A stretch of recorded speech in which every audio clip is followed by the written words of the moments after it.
جب ماہ سیام رمضان المبارک جلوہ گر ہوتا ہے، جنت کے 8 دروازے کھول دیے جاتے ہیں، جہنم کے دروازے بند کر دیے جاتے ہیں اور شیاطین جکڑ دیے جاتے ہیں۔ اللہ جل شانہ اس موسم رحمت میں خاص عنایات اپنے بندوں پہ فرماتا ہے۔ ایک نفل ادا کرنے سے فرض ادا کرنے کا ثواب ملتا ہے اور ایک فرض ادا کرنے سے 70 فرائض ادا کرنے کا ثواب ملتا ہے۔ اسی طرح راہ خدا میں 1 روپیہ دو گے تو 70 روپے خرچ کرنے کا ثواب ملے گا۔ اسی طرح باقی نیکیاں بھی جتنی بھی ہم کرتے ہیں وہ ایک نیکی کریں گے تو 70 گنا اجر ماہ سیام میں ہمیں نصیب ہوتا ہے۔ اس لیے اہل ایمان کا یہ طریقہ ہے کہ وہ اس مہینے میں کثرت کے ساتھ تلاوت کرتے ہیں، کیونکہ ایک مرتبہ اگر قرآن مجید پڑھ لیا تو 70 مرتبہ قرآن مجید پڑھنے کا ثواب نصیب ہوا۔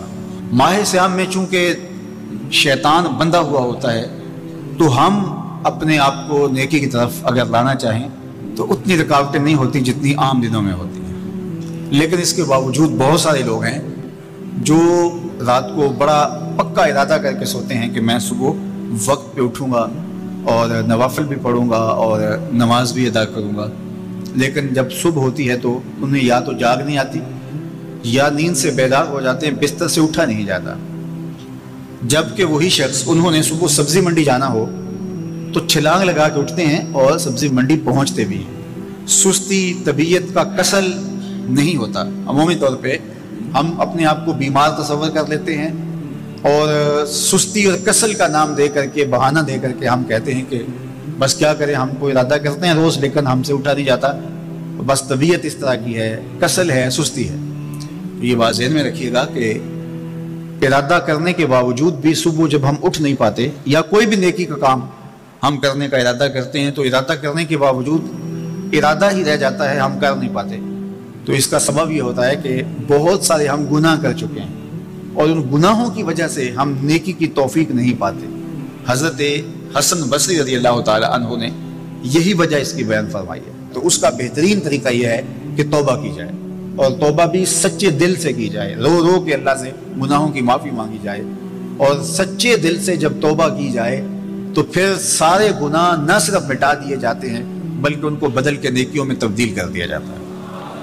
تو ماہ سیام کے اندر پختہ عزم کریں اور اس عزم کو عمل کی شکل دینے کے لیے سچی توبہ کریں کہ ہمارا یہ رمضان اس طرح سے گزرے، یہ مہینہ اس طرح سے بسر ہو کہ ہم اس مہینے میں اللہ تعالیٰ کی قربت حاصل کر لیں، ہم گناہوں سے پاک ہو جائیں اور ہم جو ثمرات ہیں، جو فوائد ہیں اس مہینے کے، وہ ہم سمیٹ سکیں۔ تو یہ وہ مہینہ ہے جس کے انتظار میں میرے اور آپ کے آقا و مولا اپنی آنکھیں لگائے ہوتے تھے اور دن گن گن کے وقت گزارتے تھے کہ ماہ سیام آ رہا ہے۔ تو اس مہینے کا عزت کے ساتھ، تکریم کے ساتھ، اعزاز کے ساتھ استقبال کرو اور اس کو پلکوں پہ بٹھاؤ، اس کو دل پہ بٹھاؤ۔ اس مہینے کی تکریم یہ ہے کہ اس میں ہر برا کام چھوڑ دیا جائے۔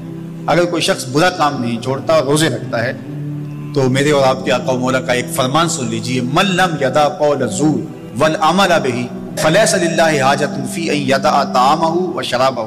فرمایا کہ جو جھوٹ اور برے کام نہیں چھوڑتا اس کے بھوکا اور پیاسا رہنے کی اللہ کو کوئی ضرورت نہیں ہے۔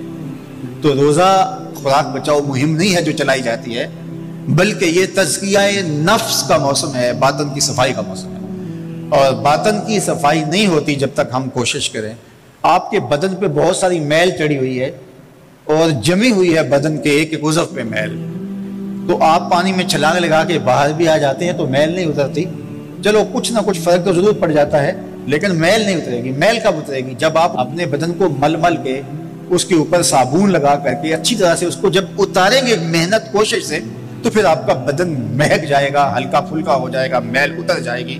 یہ موسم رحمت ہے، اللہ کی رحمتوں کا می برسے گا، اس سے کچھ نہ کچھ فائدہ تو ہوگا ہی، لیکن حقیقی فائدہ وہی حاصل کرے گا جو اپنے گناہوں کو مل مل کے دھوئے گا اور اپنے آپ کو صاف کرنے کی کوشش کرے گا۔ تو اپنے من کے میل اتارنے ہیں، اپنے باطن کے میل اتارنے ہیں، اپنے اعمال کی درستگی کی کوشش کرنی ہے۔